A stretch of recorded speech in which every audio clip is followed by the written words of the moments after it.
মধ্যপ্রাচ্যের কূটনীতিতে নতুন সমীকরণ তৈরি করেছে যুক্তরাষ্ট্র ও সৌদি আরবের সম্ভাব্য বেসামরিক পরমাণু চুক্তি। জ্বালানি ও প্রযুক্তি সহযোগিতার এই উদ্যোগ এখন আটকে গেছে ইসরায়েলের সঙ্গে সৌদির সম্পর্ক স্বাভাবিক করার প্রশ্নে। মার্কিন প্রেসিডেন্ট ডোনাল্ড ট্রাম্প জানিয়েছেন, রিয়াদ আব্রাহাম অ্যাকর্ডসে যোগ দিলেই কেবল এই চুক্তির চূড়ান্ত অনুমোদন পাবে। যুক্তরাষ্ট্রের প্রস্তাবিত এই পরমাণু সহযোগিতা চুক্তি সামরিক উদ্দেশ্যে নয় বলে দাবি করেছেন ট্রাম্প। সামাজিক যোগাযোগ মাধ্যমে দেয়া এক পোস্টে তিনি জানান, চুক্তির আওতায় সৌদি আরব শান্তিপূর্ণ কাজে পারমাণবিক প্রযুক্তি ব্যবহার করতে পারবে, তবে ইউরেনিয়াম সমৃদ্ধকরণের সুযোগ থাকবে না। যুক্তরাষ্ট্রের লক্ষ্য সৌদির পারমাণবিক কর্মসূচিকে কঠোর নিয়ন্ত্রণের মধ্যে রাখা।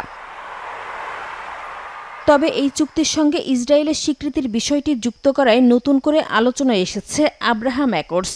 2020 সালে যুক্তরাষ্ট্রের মধ্যস্থতায় চালু হওয়া এই উদ্যোগের মাধ্যমে সংযুক্ত আরব আমিরাত ও বাহরাইন সহ কয়েকটি দেশ ইসরায়েলের সঙ্গে সম্পর্ক স্বাভাবিক করে। ট্রাম্পের শর্তকে স্বাগত জানিয়েছেন ইসরায়েলের প্রধানমন্ত্রী বিনিয়ামিন নেতানিয়াহু। তার মতে, সৌদি আরব আব্রাহাম অ্যাকর্ডসে যোগ দিলে তা মধ্যপ্রাচ্যের শান্তির জন্য একটি ঐতিহাসিক অগ্রগতি হবে।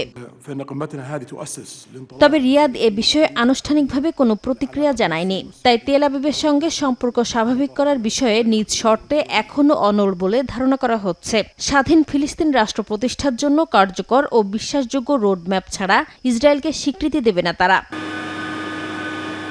এর আগে যুক্তরাষ্ট্র ও সৌদি আরব বেসামরিক পরমাণু সহযোগিতা নিয়ে সমঝোতার ঘোষণা দেয়। তবে চুক্তিটি কার্যকর হতে প্রয়োজন মার্কিন কংগ্রেসের অনুমোদন।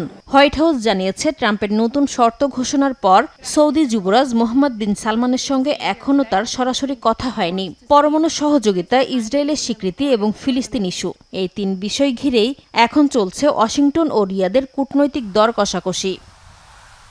নাসরিন রুমি, সময় সংবাদ।